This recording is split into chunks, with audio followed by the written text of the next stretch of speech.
Assalamualaikum warahmatullahi wabarakatuh. Teman-teman sekalian yang dirahmati Allah Subhanahu wa taala, pada video kita kali ini kita akan berbincang-bincang terkait masalah fikih di dalam perlombaan atau lomba-lomba yang diadakan pada event 17 Agustus atau yang lain-lain. Perlu kita ketahui bahwa setiap ada momen seperti ini kita tentu akan banyak bersinggungan dengan lomba-lomba tersebut, baik kita sebagai panitia atau penyelenggara, ataukah kita ini sebagai sponsor, atau mungkin kita ini sebagai peserta sekalipun dalam lomba-lomba tersebut. Sekarang pertanyaannya, apakah lomba-lomba yang kita lakukan tersebut dibolehkan secara syariat dan tidak melanggar unsur-unsur akad dalam syariat, ataukah justru lomba yang sedang kita lakukan ini mengandung unsur judi sehingga diharamkan dan dilarang oleh syariat Islam. Teman-teman sekalian, ketika kita berbicara masalah lomba-lomba atau perlombaan-perlombaan, maka kita sedang tidak membincangkan tentang jenis perlombaan apa yang sedang kita permainkan. Atau sama juga ketika kita berbicara masalah judi, maka kita tidak berbicara tentang jenis permainan apa yang dilakukan, tapi yang sedang kita bincangkan dalam perlombaan dan perjudian adalah akad yang disepakati di dalam perlombaan tersebut, atau perjanjian apa yang sedang kita sepakati di dalam perlombaan dan judi tersebut. Karena bagaimanapun antara judi dan perlombaan itu memang beda-beda tipis. Bedanya di mana? Bedanya pada akad perjanjian atau pada kesepakatan-kesepakatannya. Teman-teman sekalian, kalau itu perlombaan yang dibolehkan secara syariat adalah lomba yang diikuti oleh semua peserta lomba untuk memerebutkan satu hadiah tertentu, namun hadiahnya bukan dari peserta. Ini menjadi penting ini. Makanya kalau ada perlombaan, kita lihat dulu apakah lomba itu menarik iuran dari peserta atau tidak. Kalau itu murni tidak ada iurannya, siapapun boleh masuk ke dalam lomba tersebut, kemudian hadiahnya disediakan oleh panitia umpamanya, atau diambil dari dana sponsor umpamanya, maka lomba tersebut sah untuk dilakukan.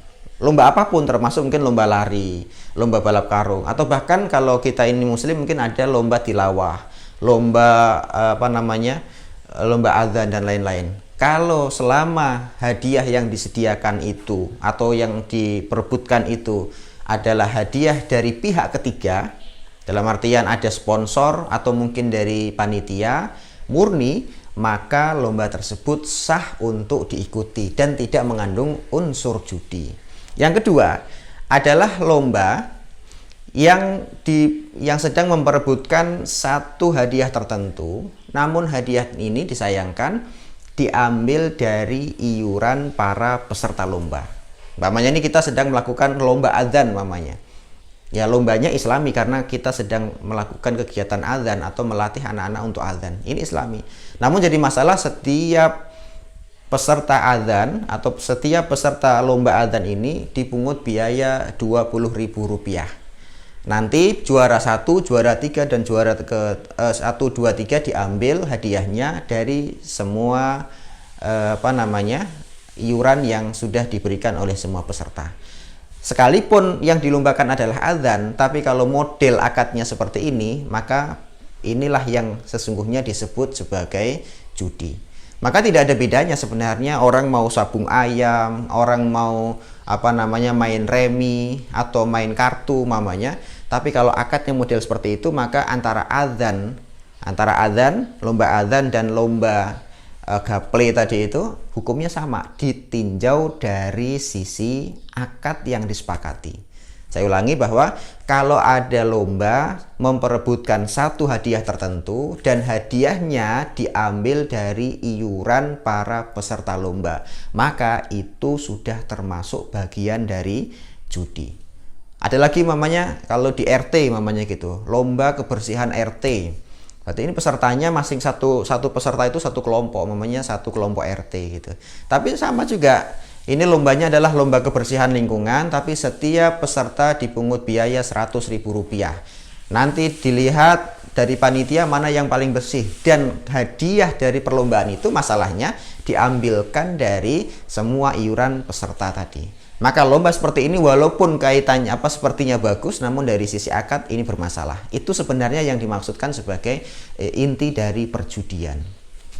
Berkenaan tentang ini tentu kita ingat dengan firman Allah Subhanahu wa taala yang termaktub di dalam surat Al-Baqarah ayat yang ke-109. Allah Subhanahu wa taala berfirman, "Yas'alunaka 'anil khamri wal maisir."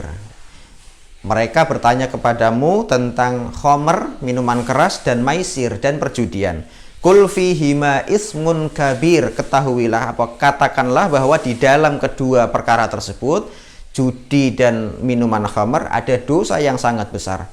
Wa manafi'u linnas, walaupun sekalipun itu ada dosa, tapi ada titik manfaat bagi manusia. Namun kata Allah, wa ismuhuma akbaru min naf'ihima. Dosanya lebih besar dibandingkan kemanfaatan yang disebabkan oleh judi dan minuman keras. Ini hakikat perjudian. Kemudian ayat yang kedua di dalam surat Al-Maidah ayat yang ke-90, Allah Subhanahu wa taala berfirman, "Ya ayyuhalladzina amanu innamal khamru wal maisiru wal ansabu rijsun min amalis syaitani fajtanibuhu la'allakum tuflihun." Ya ayyuhalladzina amanu, wahai orang-orang yang beriman, innamal khamru wal maisir, sesungguhnya khamr wal maisir dan perjudian, wal ansab dan pengundian, rijsun merupakan najis atau perbuatan rijis, min amali syaiton, dan itu merupakan perbuatan dari syaiton. Fastanibuhu, maka jauhilah perkara-perkara tadi itu, la'allakum tuflihun, sehingga engkau termasuk bagian orang-orang yang beruntung. Maka kawan-kawan sekalian, siapapun kita yang bersinggungan dengan perlombaan-perlombaan tadi, baik kita sebagai panitia, baik kita sebagai peserta, baik kita sebagai penyelenggara atau sponsornya, kita perlu melihat dulu akad apa yang sedang kita sepakati. Apakah lomba ini menarik biaya pungutan dari para peserta dan pungutan itu dijadikan sebagai hadiah, ataukah perlombaan yang sedang kita jalankan ini murni hadiahnya dari pihak tertentu dan tidak ada kaitannya dengan peserta lomba. Yang pertama, kalau itu mengaitkan hadiahnya melibatkan iuran dari peserta, maka disitulah unsur riba, unsur judi, maisir. Tapi kalau itu ada pihak tertentu yang menghandle atau mensponsori hadiah-hadiah para peserta, maka perlombaan itu halal untuk dilakukan dan tidak ada unsur perjudian.